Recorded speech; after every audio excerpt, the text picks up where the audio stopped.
1 Roi, chapitre 18. Bien des jours s'écoulèrent, et la parole de l'Éternel fut ainsi adressée à Élie dans la 3e année. Va, présente-toi devant Akab, et je ferai tomber de la pluie sur la face du sol. Et Élie alla pour se présenter devant Akab.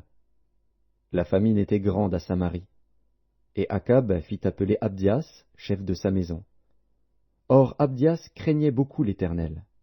Et lorsque Jézabel extermina les prophètes de l'Éternel, Abdias prit 100 prophètes qu'il cacha 50 par 50 dans une caverne, et il les avait nourris de pain et d'eau. Akab dit à Abdias, « Va par le pays vers toutes les sources d'eau et vers tous les torrents. Peut-être se trouvera-t-il de l'herbe, et nous conserverons la vie aux chevaux et aux mulets, et nous n'aurons pas besoin d'abattre du bétail. » Ils se partagèrent le pays pour le parcourir. Akab alla seul par un chemin, et Abdias alla seul par un autre chemin. Comme Abdias était en route, voici, Élie le rencontra. Abdias, l'ayant reconnu, tomba sur son visage et dit, « Est-ce toi, mon seigneur Élie ?» Il lui répondit, « C'est moi. Va, dis à ton maître, voici Élie. » Et Abdias dit, « Quel péché ai-je commis pour que tu livres ton serviteur entre les mains d'Akab, qui me fera mourir ? L'Éternel est vivant, il n'est ni nation ni royaume où mon maître n'est envoyé pour te chercher. Et quand on disait que tu n'y étais pas, il faisait jurer le royaume et la nation que l'on ne t'avait pas trouvé. Et maintenant tu dis, va, dis à ton maître, voici Élie. Puis, lorsque je t'aurai quitté, l'Esprit de l'Éternel te transportera je ne sais où. Et j'irai informer Akab, qui ne te trouvera pas, et qui me tuera. Cependant ton serviteur craint l'Éternel dès sa jeunesse. N'a-t-on pas dit à mon Seigneur ce que j'ai fait quand Jézabel tua les prophètes de l'Éternel? J'ai caché 100 prophètes de l'Éternel, 50 par 50 dans une caverne, et je les ai nourris de pain et d'eau. Et maintenant tu dis, va, dis à ton maître, voici Élie, il me tuera. Mais Élie dit, l'Éternel des armées, dont je suis le serviteur, est vivant. Aujourd'hui je me présenterai devant Akab. Abdias, étant allé à la rencontre d'Akab, l'informa de la chose. Et Akab se rendit au-devant d'Élie. À peine Akab aperçut-il Élie qu'il lui dit, « Est-ce toi qui jettes le trouble en Israël ?» Élie répondit, « Je ne trouble point Israël. C'est toi, au contraire, et la maison de ton père, puisque vous avez abandonné les commandements de l'Éternel et que tu es allé après les Baals. Fais maintenant rassembler tout Israël auprès de moi, à la montagne du Carmel, et aussi les 450 prophètes de Baal et les 400 prophètes d'Astarté qui mangent à la table de Jézabel. » Akab envoya des messagers vers tous les enfants d'Israël, et il rassembla les prophètes à la montagne du Carmel. Alors Élie s'approcha de tout le peuple, et dit, « Jusqu'à quand clocherez-vous des deux côtés? Si l'Éternel est Dieu, allez après lui. Si c'est Baal, allez après lui. » Le peuple ne lui répondit rien.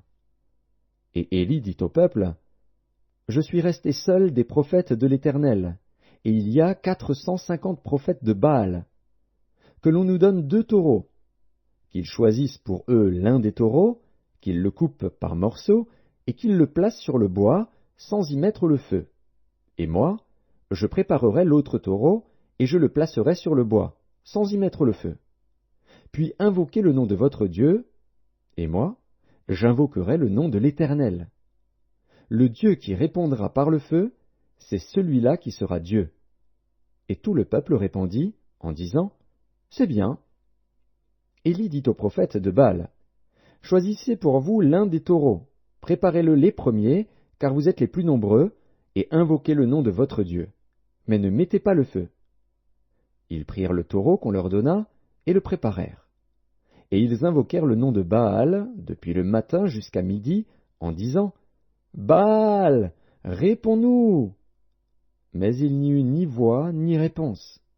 Et ils sautaient devant l'autel qu'ils avaient fait. À midi, Élie se moqua d'eux et dit, « Criez à haute voix, puisqu'il est Dieu. Il pense à quelque chose, ou il est occupé, ou il est en voyage. Peut-être qu'il dort, et il se réveillera. » Et ils crièrent à haute voix, et ils se firent, selon leur coutume, des incisions avec des épées et avec des lances, jusqu'à ce que le sang coulât sur eux. Lorsque midi fut passé, ils prophétisèrent jusqu'au moment de la présentation de l'offrande. Mais il n'y eut ni voix, ni réponse, ni signe d'attention. Élie dit alors à tout le peuple, « Approchez-vous de moi. » Tout le peuple s'approcha de lui. Et Élie rétablit l'autel de l'Éternel, qui avait été renversé. Il prit 12 pierres d'après le nombre des tribus des fils de Jacob, auxquelles l'Éternel avait dit, « Israël sera ton nom. » Et il bâtit avec ces pierres un autel au nom de l'Éternel. Il fit autour de l'autel un fossé de la capacité de 2 mesures de semence. Il arrangea le bois, coupa le taureau par morceaux, et le plaça sur le bois. Puis il dit, « Remplissez d'eau 4 cruches, et versez-les sur l'holocauste et sur le bois. » Il dit, « Faites-le une seconde fois. » Et ils le firent une seconde fois. Il dit, « Faites-le une 3e fois. » Et ils le firent une 3e fois.